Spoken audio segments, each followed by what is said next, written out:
falando, inclusive, do Fred no Palmeiras, né? É a especulação do momento. Fred que os cruzeirenses gostariam de ver vestindo novamente a camisa estrelada. E, por outro lado, no Atlético, a preocupação com relação ao um dos destaques do time na conquista da Copa do Brasil, da Libertadores no ano passado. Pode rodar. Estou falando de Diego Tardelli. Não foi pago não foi paga a segunda parcela lá para os árabes, né?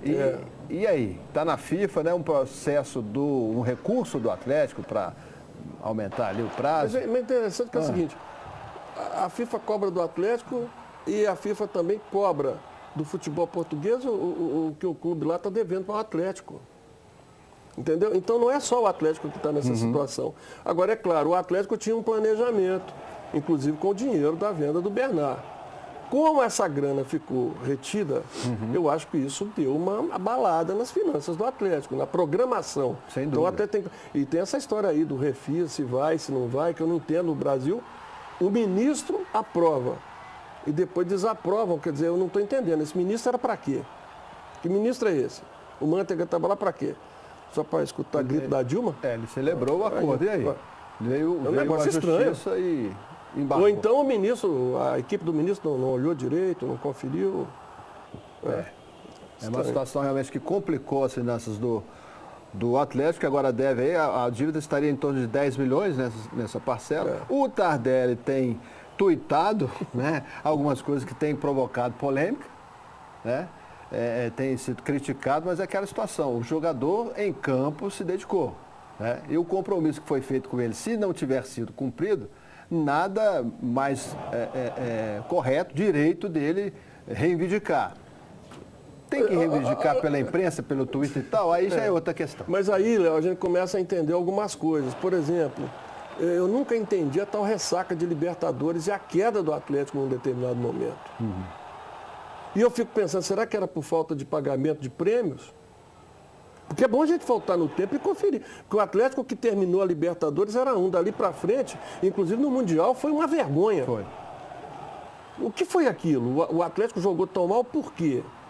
Então, agora, quando alguém bota isso no papel, você começa a falar, peraí, então tem uma coisa aí que vinha se arrastando, né? Sem dúvida. E fica parecendo que é dinheiro, que é premiação. Psicólogo Jairo Stacaneri, quando um jogador fala assim que tem que pensar um pouco nele mesmo, ganhar um bom dinheiro, o que ele está querendo dizer? Ô, Léo, eu acho que o atleta está ganhando voz hoje em dia, né? É uma pena o bom senso não ter ido para frente, do jeito interessante que seria. Mas eu vejo, às vezes, com ressalvas, determinadas posturas de atletas. Acho que é legal fazer isso dentro do clube, reivindicar isso dentro do clube, na justiça que tiver que ser, mas externar isso para a torcida, um atleta com uma identificação tão grande, não sei, acho que o atleta tem ganhado voz e ele tem que usar essa voz de outra forma, na minha opinião. Exatamente. O futebol brasileiro tem uma tendência a mudar porque a crise econômica afeta todo mundo. Tem gente que já está dizendo que não vai renovar contratos mirabolantes. Disseram que o Tite queria 700 mil, o Corinthians ofereceu foi 400, né? O próprio presidente do Atlético que vai ter um teto, não vai superar isso, né? O Cruzeiro, para trazer o Fred com 1 milhão de salários por mês, não vai trazer, não vai pagar isso. Então, será que está mudando? Eu acho que precisa mudar, e eu entendo que algumas coisas devam ser resolvidas internamente, mas eu vejo também o seguinte, é que o torcedor precisa saber o que acontece, porque a razão da contratação de um jogador, da montagem de um time, é o torcedor. E muitas vezes o torcedor até entra em confronto com o jogador ou com uma diretoria por não ter noção da realidade do que ocorre lá dentro. Então, o que eu vejo, olha o vôlei que está acontecendo aí agora.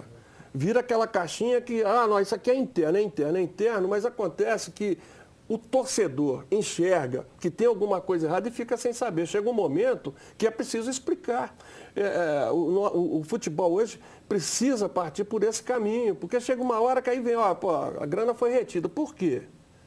Porque não cumpriram com os compromissos. E ninguém discutiu isso. E todo clube tem conselho deliberativo e ninguém debate isso e é interno.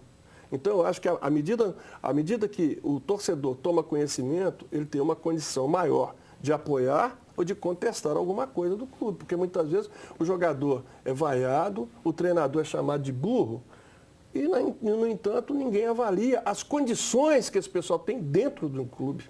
né? Então, o mundo da fantasia no futebol, às vezes, é maior que títulos, realidade e que a noção que o torcedor tem do que ocorre dentro de um clube. É verdade.